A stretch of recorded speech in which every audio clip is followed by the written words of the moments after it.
The bus rumbled down the road, its tires humming against the pavement as passengers sat in silence, lost in their own thoughts.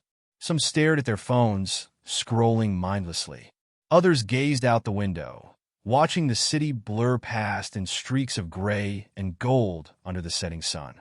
It was just another evening commute, nothing out of the ordinary. But then, a sharp voice cut through the quiet, breaking the routine stillness. "Are you serious? Look at yourself," the man scoffed, loud enough for nearly everyone around him to hear. "You can't do anything right. No one or nobody wants to be around you." A few passengers shifted uncomfortably in their seats. Some glanced up, their brows knitting together. The words weren't meant for just anyone. They were aimed at a young girl sitting beside the man, his own daughter. She flinched slightly, but said nothing. Her small hands twisted in her lap, fingers gripping the fabric of her oversized hoodie. She kept her head down, staring at the floor as if hoping it would swallow her whole. The tension in her shoulders, the way she hunched inward, made it clear this wasn't the first time she had heard words like this. The father let out a bitter chuckle, shaking his head. "You embarrass me.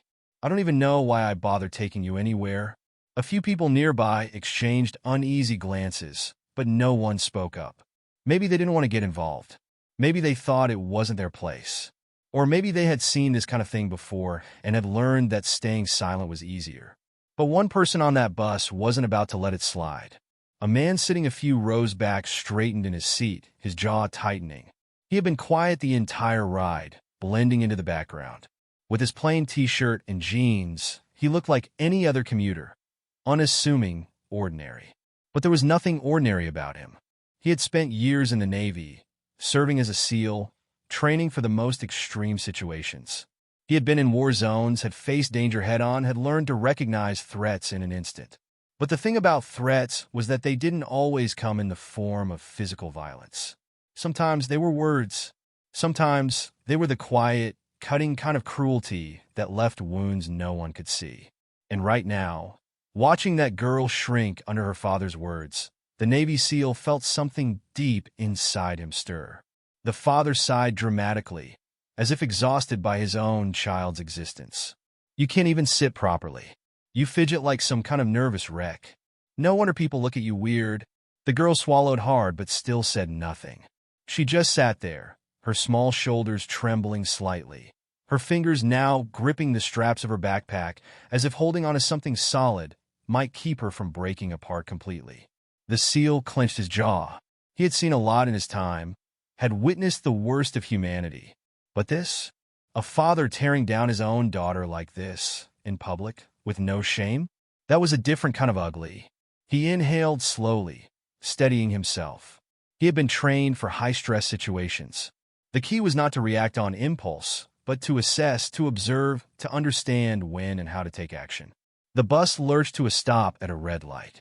The father, seemingly enjoying his moment of control, leaned back in his seat with a smirk. He had no idea that someone was watching, that someone was already calculating their next move. The SEAL shifted forward slightly, readying himself. And then, the light turned green. The bus rolled forward. The tension in the air hung thick, unbroken. He wasn't going to let this continue. Not for another second. The bus rolled forward. But the weight of what was happening inside it was heavier than the rumbling of its tires against the pavement. The father leaned back in his seat, arms crossed, a satisfied smirk tugging at the corner of his mouth. He didn't notice the way his daughter was barely holding herself together. He didn't care that her fingers had curled so tightly in her hoodie sleeves that her knuckles had gone white. The Navy SEAL continued watching, his expression unreadable. Years of training had taught him how to control his emotions, how to remain calm in situations where others would lose themselves in anger or fear. But right now, that discipline was being tested. Every instinct in his body told him to step in, to say something, to make this man realize exactly what kind of damage he was doing. But he waited. He needed to understand the full picture before making a move. Acting on impulse wasn't how he operated. He wasn't just some bystander with good intentions. He was someone who had spent his life learning how to fight battles the right way. And this was a battle, whether anyone else on the bus realized it or not. The father let out a short laugh, shaking his head again. I don't even know why I waste my time with you, he muttered under his breath, though still loud enough for those around him to hear. You're useless. Just like your mother. The girl flinched harder this time, her entire body stiffening as if the words had hit her like a slap. She finally spoke, but her voice was barely more than a whisper. Please stop. It was the first time she had responded, and yet there was no strength in her voice, only exhaustion, only the kind of quiet, desperate plea that came from someone who had already accepted that their words didn't matter. The SEAL's fingers curled into a fist on his lap. That single plea, those two small words, hit him harder than he expected. It wasn't just about the way she said them. It was about everything behind them. The way she kept her head down, the way she shrank into herself, the way she didn't expect anything to change. How long had this been going on? The bus jerked to another stop, and more passengers got on. The shuffle of feet and rustling of bags filled the space for a moment, but the tension lingered. It sat heavy in the air, thick and suffocating, even though no one else seemed willing to acknowledge it. The SEAL studied the father carefully now. He was a large man, broad-shouldered, probably in his early 40s. His hair was neatly combed, his shirt crisp, like someone who cared about appearances, about how others saw him. And that made sense. Men like this cared about control, about making themselves look powerful by tearing others down. His attention shifted back to the girl. She couldn't have been older than 13. Small, too thin, like she never quite took up the space she was supposed to. Her backpack, resting on her lap, had a small patch stitched onto it. It was faded, but he could still make out the words, "Be brave." The irony wasn't lost on him. The father sighed again, shaking his head as if the mere sight of his daughter exhausted him. You think the world is going to feel sorry for you? He scoffed. You think people are just going to put up with your pathetic little act? A few seats away, a woman shifted uncomfortably, looking toward the girl, then away. An older man cleared his throat, but he didn't say anything either. The SEAL had seen this before, this kind of silence. It was the same kind of silence that let people get away with things they shouldn't. The same silence that let men with too much power go unchecked. It wasn't just on battlefields where people chose to look the other way. Sometimes it was in everyday life in places as simple as a city bus, where people convinced themselves it wasn't their problem. But it was his problem now. Another stop. More people off, more people on. The city lights outside flickered against the windows, the streets growing darker as the evening set in. The father hadn't stopped talking. It was like he needed to keep going, like tearing his daughter down was something he had to do, something he enjoyed. You're a burden. Always have been. Maybe if you actually tried to be normal for once, people wouldn't have to put up with you. The girl's head dipped lower. She was disappearing into herself, piece by piece. The SEAL exhaled slowly, forcing himself to stay calm, to think. He had faced dangerous men before, had stood in the presence of people who would do real harm if given the chance. And he knew one thing. People like this father? They thrived on the idea that no one would stop them. But that was about to change. The bus driver announced the next stop. The father barely paid attention, still too busy making sure his daughter knew just how little he thought of her. The SEAL finally moved. Not much, just a subtle shift, leaning forward slightly in his seat. A small movement, but enough to prepare himself. And then, the father's phone buzzed in his pocket. He pulled it out, eyes narrowing at the screen. His expression darkened slightly, lips pressing into a thin line. He muttered something under his breath, shoving the phone back into his jacket. For the first time, he seemed distracted, and the SEAL saw an opportunity. He had been waiting for the right moment. And now, it was time. The bus continued its steady pace, the rhythmic hum of the engine masking the quiet tension hanging in the air. The father's gaze was fixed on his phone now, his fingers gripping it tightly, his jaw clenched. Whatever message he had just received had changed his expression, shifting from arrogant amusement to something darker, something unsettled. The girl beside him stayed small, her body curled inward, still carrying the weight of his words. Her eyes flickered upward for just a second, as if checking to see if his attention was still on her. And when she saw that it wasn't, she let out the smallest breath of relief. But the damage had already been done. It was in the way she held herself, in the way she bit her lower lip as if trying to keep from crying. The Navy SEAL watched closely. He had learned to recognize patterns, to read body language before words were even spoken. And what he saw wasn't just a child being scolded by a frustrated parent. This wasn't a bad day or a moment of misplaced anger. This was something deeper, something that had been happening for a long time. The father put his phone away and exhaled sharply. His mood soured. His fingers drummed against his knee, restless, irritated. Then, as if remembering that his daughter was still there, he turned to her again. "Don't think this changes anything," he muttered. "You'll always be a problem." The girl nodded, just barely, like she had accepted that fighting back wasn't worth it. The SEAL's fingers twitched. His restraint was wearing thin. He had spent years serving in some of the most dangerous places in the world, fighting against threats that most people couldn't even begin to understand. And yet, sitting here on this bus, watching a grown man destroy his own daughter's spirit with nothing but words, he felt the same kind of fire in his chest that he had felt in combat. The same need to act. But how? That was the question. He knew from experience that stepping in without a plan could backfire. People like this father didn't just change because someone told them to. They didn't see themselves as wrong. And if they were confronted the wrong way, they would only take it out on their victims later. The SEAL had seen it before. Men who hid their cruelty behind closed doors, behind the excuse of discipline or tough love. Men who thought power was measured by how much control they had over the people closest to them. He needed to be smart about this. The bus lurched as it slowed for another stop. A woman near the front gathered her things and stepped off, and for a brief moment, the door stayed open, letting in the cool night air. The SEAL glanced at the girl again. She was still gripping the straps of her backpack, her knuckles pale. And then he made a decision. He stood up. The movement was small, but it was enough to make the father glance over at him. Their eyes met for the first time. The SEAL didn't say anything, not yet, but there was something in his gaze, steady, sharp, unwavering. A warning.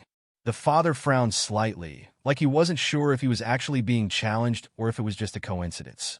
He shifted in his seat, straightening his posture, like he was preparing himself for whatever might come next. The bus doors hissed closed. The engine growled as the vehicle pulled forward again. The SEAL didn't move back to his seat. He stayed standing, gripping the metal rail overhead, his stance casual but deliberate. And then, for the first time, he spoke.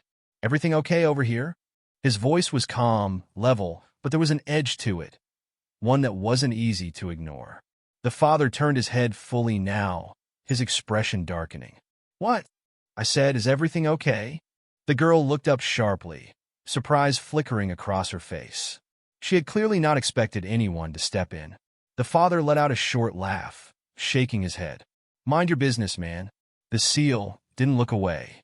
He had seen too many men like this, and he knew exactly how they worked. The father was testing him now, trying to gauge whether he was serious or if he was just another stranger who would back down the moment things got uncomfortable. He wasn't. "I've been sitting back there for a while," the SEAL said, his voice still calm. "I've heard everything." The father's fingers twitched. For the first time, there was something in his eyes, something like hesitation. The girl's breath hitched. She looked between the two men, unsure of what was about to happen. And then, the bus slowed again, the driver announcing another stop. The father exhaled sharply and stood up. "We're getting off," he muttered, grabbing his daughter's arm.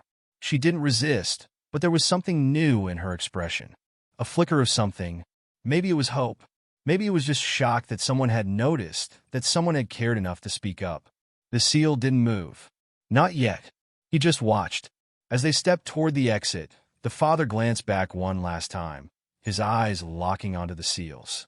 And for the first time, the SEAL saw it. Fear. Not much, but just enough. The bus doors hissed open, and then they were gone. The SEAL exhaled slowly, his mind still turning. This wasn't over. Not by a long shot.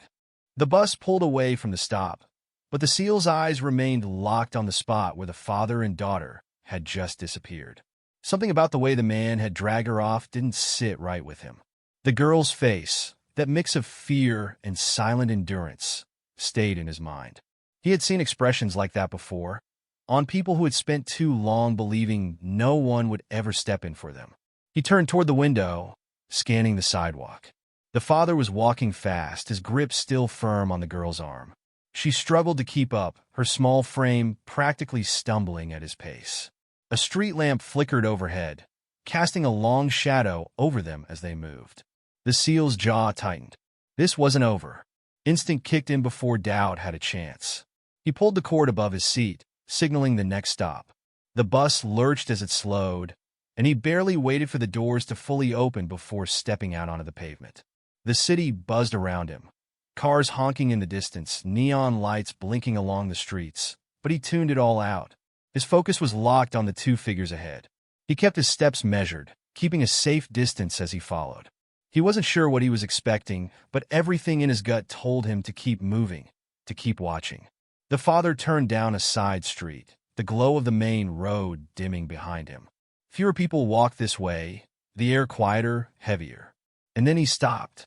The SEAL slowed his pace, slipping behind a parked car as he watched. The father had let go of the girl's arm, but now he was standing over her, his hands gesturing sharply as he spoke.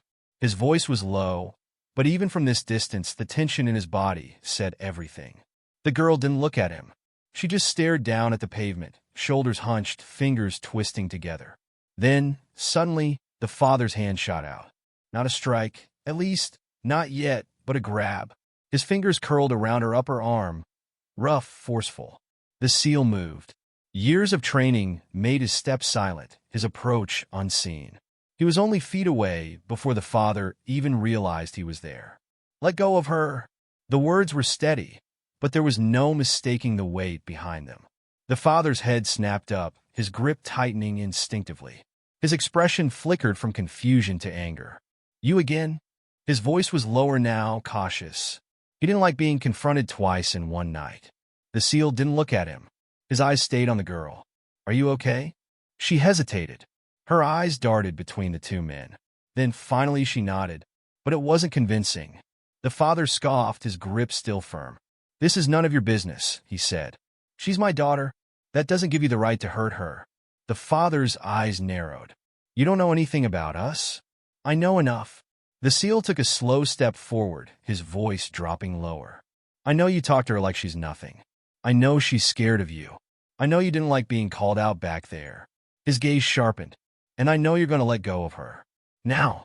The father hesitated, the muscles in his arm tensing.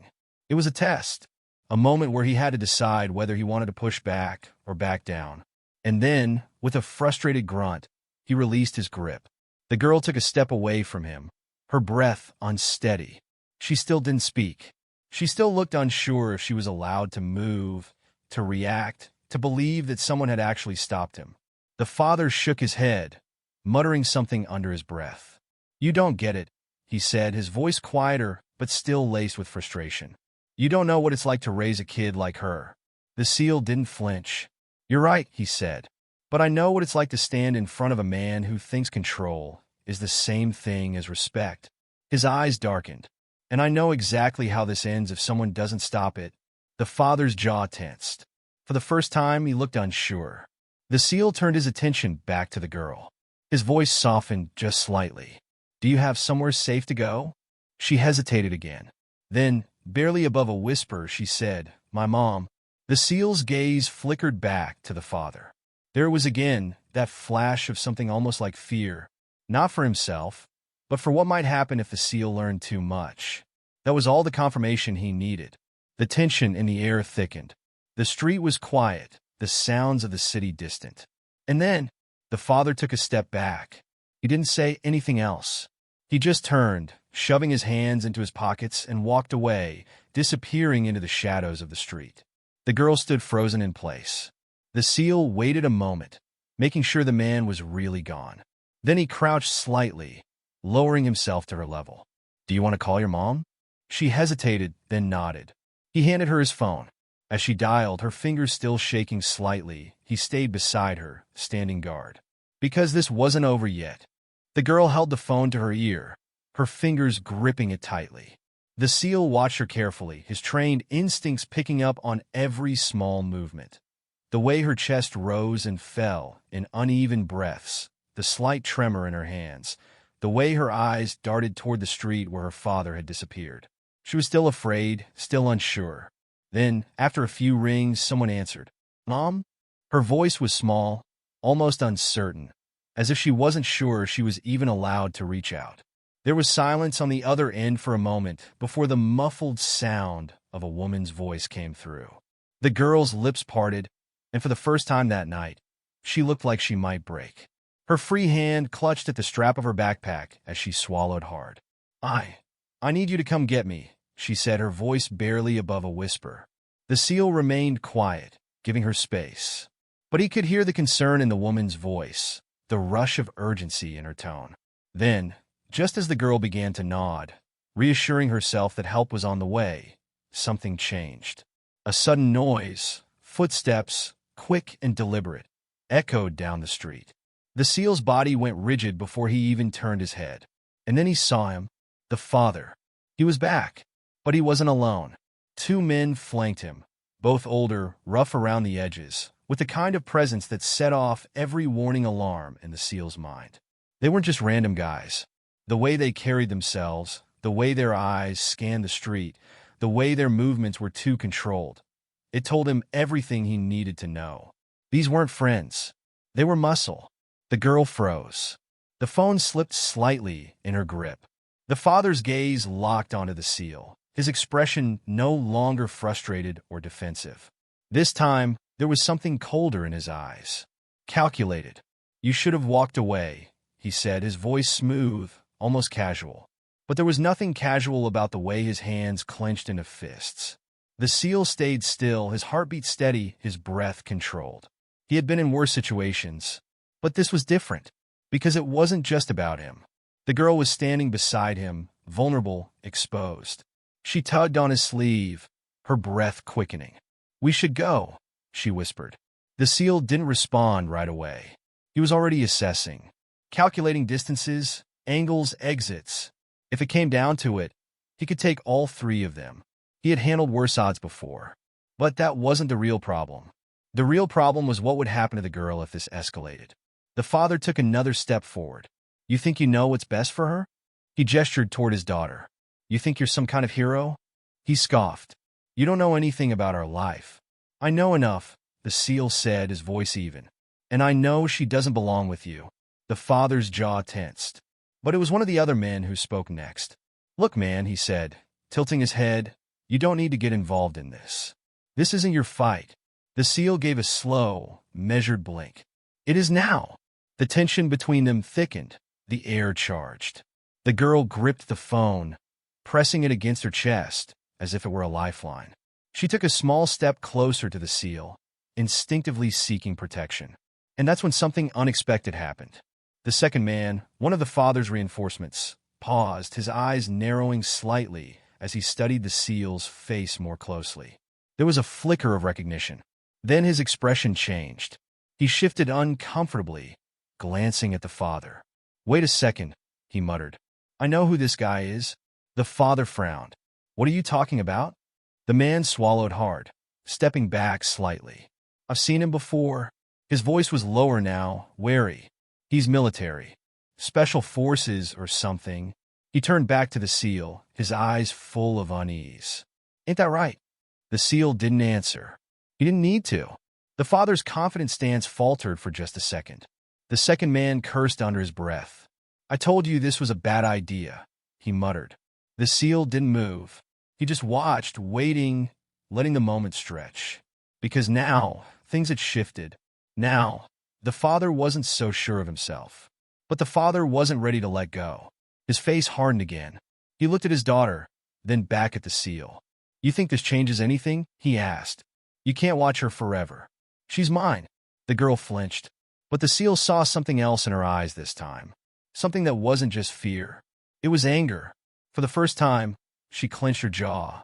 She looked at her father, not as someone she had to obey, but as someone she was finally seeing clearly. The phone in her hand vibrated. She gasped softly, glancing down. Then she lifted it to her ear again. "Mom," she whispered. The SEAL could hear the woman's voice, sharp, urgent. And then the girl's eyes widened. "She's here," she said. "She's already here." The father's face paled slightly. His head jerked up, scanning the street. And then, in the distance, headlights turned onto the road. A car moved toward them fast. The father cursed under his breath. He turned to his men. "We need to go." But it was already too late. The girl gripped the SEAL's sleeve, her breath catching. "She's coming," she whispered. The SEAL didn't look away from the father. "Yeah," he said. "She is." The father took one last glance at the approaching vehicle. Then, with a sharp glare at the SEAL, he turned and walked away, his men following close behind. But this wasn't over. Not yet. The father's footsteps faded into the night, but the tension still hung thick in the air. The girl stood frozen, gripping the SEAL's sleeve as the car approached. Its headlights cast long shadows on the pavement, growing brighter, closer. Then, with a sharp screech, the vehicle came to a halt just a few feet away. The passenger door flew open, and a woman stepped out. "Emily!" The woman's voice was laced with both fear and relief. The girl gasped, her grip loosening on the SEAL as she turned toward her mother. "Mom!" she cried, her voice breaking as she ran forward. Her mother caught her in a tight embrace, holding her so close it was as if she were afraid to ever let go again. The SEAL watched, his stance still firm, his eyes scanning the street to make sure the father and his men were really gone. Emily buried her face in her mother's shoulder, her small body shaking with emotion. He was so mad," she whispered. "I didn't know what to do." Her mother cupped her face, brushing strands of hair away as she examined her. "You're safe now," she promised. "I won't let him take you again." The SEAL turned slightly, watching the mother's face carefully. There was more than just relief in her eyes. There was a quiet determination, a strength that had been waiting for the right moment to rise. She looked up at him then, her eyes full of unspoken gratitude.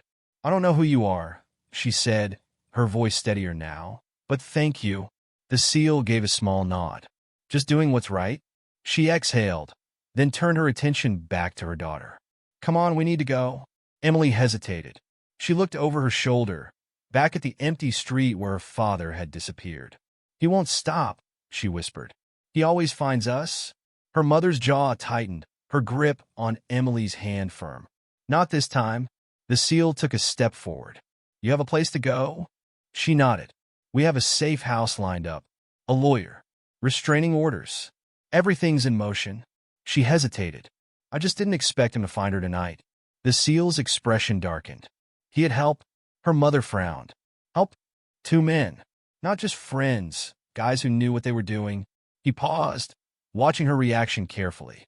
"You think he could be involved in something more?" The woman inhaled sharply, shaking her head. "I don't know. I always suspected, but—" She trailed off, as if pieces of a puzzle were suddenly clicking into place. Emily tugged on her sleeve. "Mom?" Her mother's gaze snapped back to her daughter. She softened, pushing back her own worries for now. "Let's go, sweetheart." Emily turned back to the SEAL, her eyes full of something new, trust. "Will we see you again?" she asked. The SEAL hesitated. His job was done. He had stepped in, made sure she was safe. But something in her voice, in the weight of this moment, made him realize it wasn't that simple.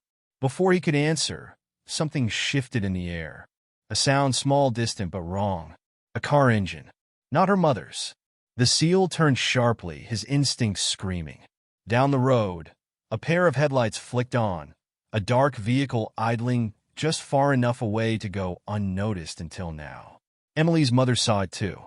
She grabbed her daughter's hand tighter. "Get in the car," she said urgently. The SEAL took a step forward, his entire body on high alert. He had let the father walk away, but he should have known better. Men like that didn't give up. And then, the other car's tires screeched as it suddenly accelerated toward them. Emily gasped. Her mother yanked her back, shielding her. The SEAL didn't hesitate. He moved fast, stepping between them and the oncoming vehicle, his stance firm. His mind raced, calculating every possibility, every move he had left. But just as the car closed in, a siren blared. Flashing red and blue lights flooded the street as another vehicle came flying in from the opposite direction. The approaching car skidded to a halt. The SEAL exhaled slowly, watching as the doors to the police cruiser flew open. Officers rushed out, weapons drawn, voices commanding the occupants of the suspicious vehicle to step out with their hands up.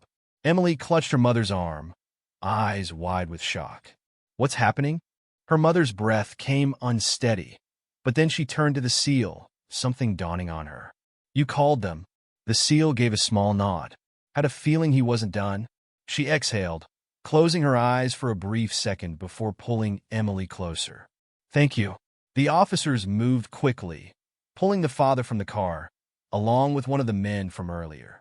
The second man was nowhere to be seen. He had likely fled before the police arrived. The father's face twisted with rage as he was shoved against the hood of the car, handcuffs snapping onto his wrists. This isn't over, he shouted. You can't take her from me. Emily flinched at his voice, but this time, she didn't shrink back. This time, she looked at him, really looked at him, and for the first time, there was no fear in her eyes. The SEAL crouched down beside her. It is over, he said quietly. Because now, you're not alone. Emily swallowed hard, then nodded.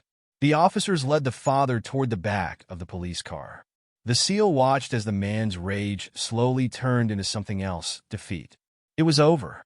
But then, just as the officer pushed the father into the car, something strange happened. The man smiled. Not an angry, bitter smile. A knowing smile. The SEAL's eyes narrowed. Something wasn't right. Then the father leaned forward slightly, just enough to speak. You really think this ends with me? He murmured. You have no idea who you're dealing with. And just like that, the door slammed shut.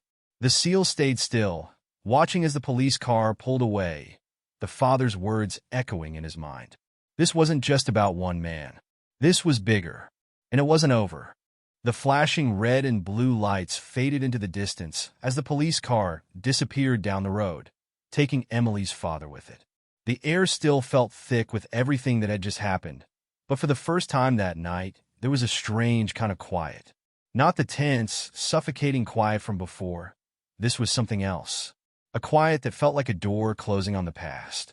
A quiet that finally gave space to breathe.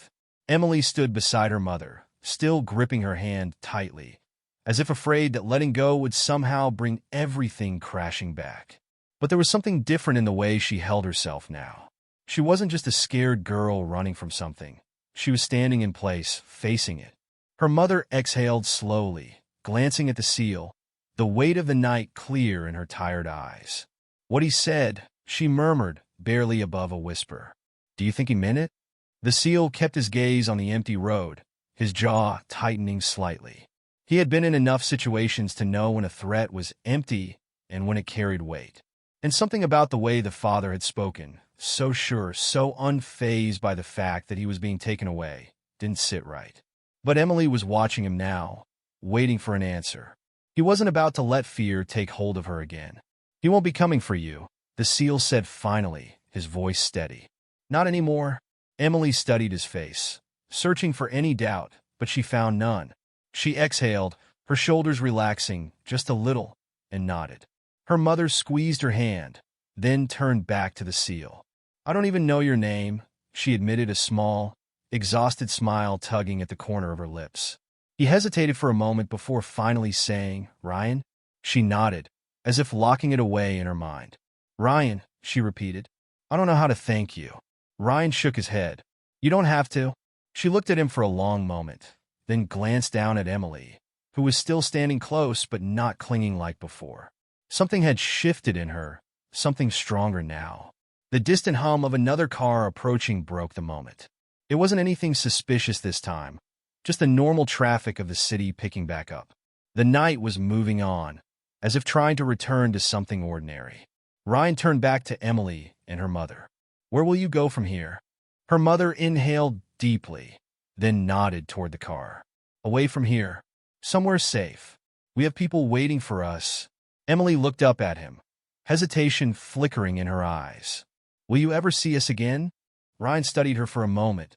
He had spent years stepping in and out of situations like this, helping, protecting, then moving on. That was how it always worked, but something about this felt different. Maybe because Emily reminded him of someone he once knew. Maybe because he wasn't just walking into a battlefield this time. He was walking into people's lives, their stories. "I think you're going to be okay," he told her. "You don't need me anymore."